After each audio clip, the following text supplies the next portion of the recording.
Bonjour à tous. La paracha de cette semaine, Chaye Sarah, la vie de Sarah. Sarah décède à l'âge de 127 ans. Abraham va acquérir une terre à Hebron, qui sera Marat Marpella, la grotte de Marpella.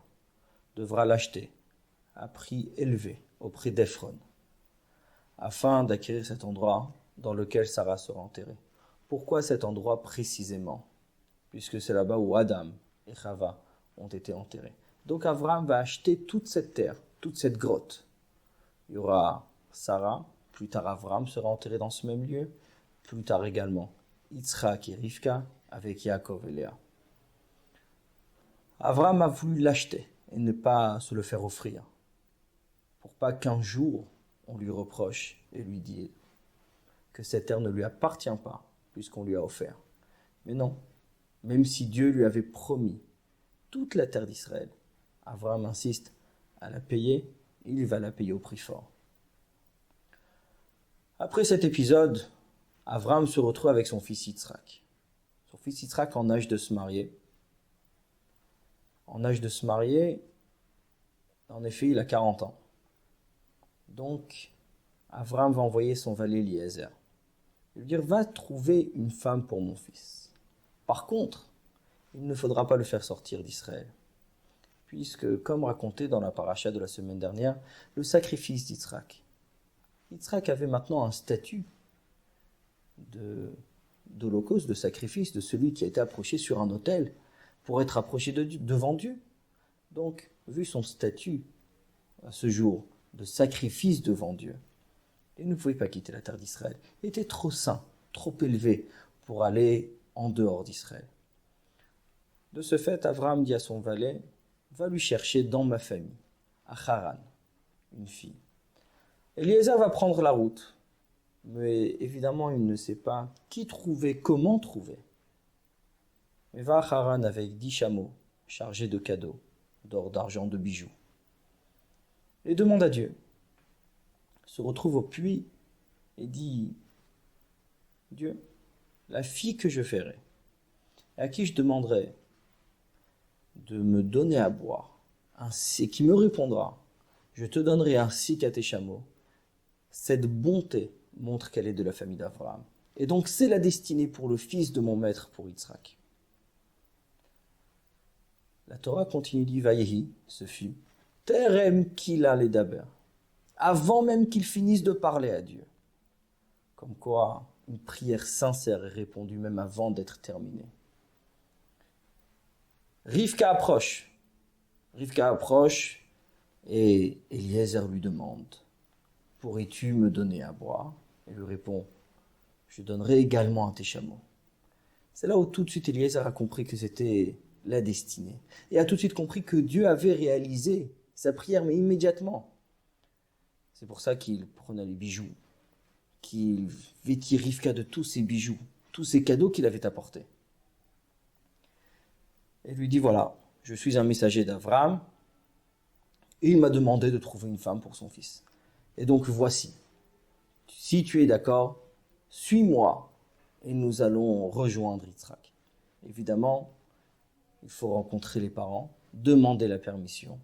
Eliezer va passer la nuit chez Bethuel, le père de Rivka, et demander la permission de prendre Rivka au lendemain matin. Il partit avec Rivka pour rejoindre Yitzhak. Beaucoup de miracles se sont passés durant ce voyage. Tout d'abord, de Kenan à Haran, ce n'était pas la porte à côté, tout en sachant que Haran, c'est à peu près l'Irak, Kenan, c'est à peu près c'est Israël. Donc, de rejoindre Israël vers l'Irak en une seule journée en chameau, c'est un peu miraculeux. Donc, en 2 jours, il a fait l'aller comme le retour. Revient en Kenan avec Rivka. Avec Rivka, tout de suite en arrivant, Yitzhak sort. Yitzhak sort, la Torah nous dit la souach basadé. Parler dans le champ, parler à Dieu, faire la prière de Mincha. Rivka voit Yitzhak, demande à Eliezer, qui est cet homme, elle dit, voici ton destiné. Rivka descendra de son chameau, se voilera la face, Yitzhak la prendra, l'amènera dans la tente de sa mère. Vayinachem Yitzhak achare imo, Yitzhak se consola après la mort de sa mère. De là, nos sages nous apprennent qu'un homme marié, et quand son épouse prend les bénédictions que sa mère avait, c'est là où il a compris que la vraie consolation était présente. Une nouvelle vie commence, une nouvelle étape. Cette nouvelle étape commence avec cette mort de Sarah, où on doit trouver la succession. Qui va succéder à Sarah? Qui va ramener la lumière sur terre? Et c'est ce qu'Yitzhak a trouvé dans Rivka. Mais si on regarde le nom de notre paracha, Chaye Sarah, la vie de Sarah, a priori toute notre paracha, et toute l'histoire de la paracha, nous parle pas de la vie de Sarah, mais bien au contraire, de la mort de Sarah, de son inhumation, et comment Yitzhak se console après la mort de sa mère. Comment la paracha peut-elle s'appeler la vie de Sarah? Et les premiers mots de notre paracha, Vayiyu Chaye Sarah, ce fut la vie de Sarah. Nous ne parlons pas ici de la vie de Sarah, mais bien au contraire. Donc son décès, mais ça nous apprend une grande leçon. Quelle est la vraie vie? La vraie vie, c'est celle qu'on laisse dans ce monde. Pas forcément quand on est vivant, mais celle qu'on laisse même après son décès, même après son départ de ce monde. Et ça, c'est le rôle d'un tzaddik, d'une tzaddiket en l'occurrence Sarah. Sarah Imenu, notre mère, notre matriarche, elle quitte ce monde, mais quitte ce monde physiquement. Mais sa présence est toujours là, puisque ses enseignements sont présents. Il y avait 3 bénédictions constantes dans la tente de Sarah. Une bénédiction spéciale dans la pâte de la challah du vendredi pour Shabbat. Les bougies qu'elle allumait veille de Shabbat restaient allumées durant une semaine. Et un nuage qui était toujours sur sa tente qui représentait la pureté et la sainteté. Quand la Torah nous dit qu'Yitzhak épouse Rivka, Vayinachem Yitzhak, Yitzhak se consola, Harimo après le décès de sa maman. Yitzhak se consola puisqu'il a vu en Rivka, il a retrouvé les bénédictions qu'il y avait quand sa mère était vivante, quand Sarah était présente. Le nuage est revenu, la bénédiction de la pâte et ainsi que les bougies. C'est-à-dire que la lumière que Sarah avait amenée était à nouveau présente, pas par Sarah, mais par Rivka. Et là est la vraie vie. Là est Chaye Sarah, la vie de Sarah. La vie de Sarah, c'est celle qu'elle a laissée, et ce jusqu'aujourd'hui.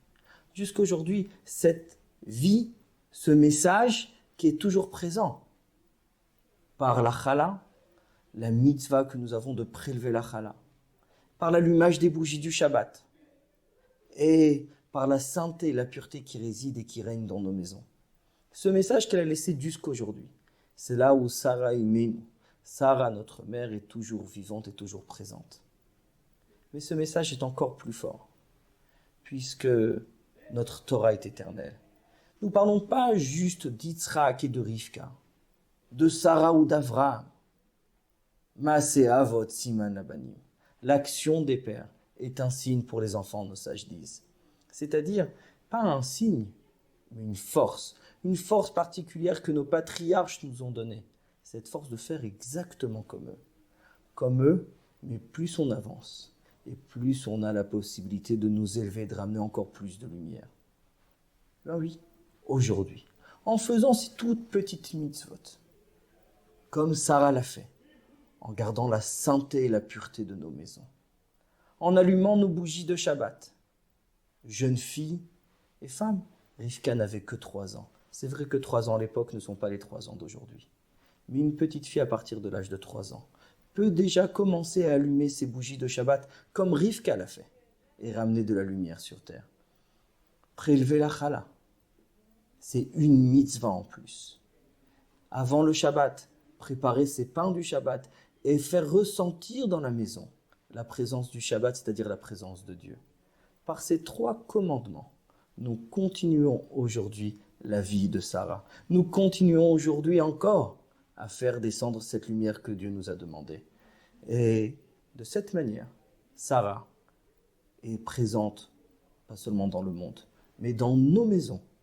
Ce message continue, et ce jusqu'à l'avenue du Mashiach. Au revoir à tous.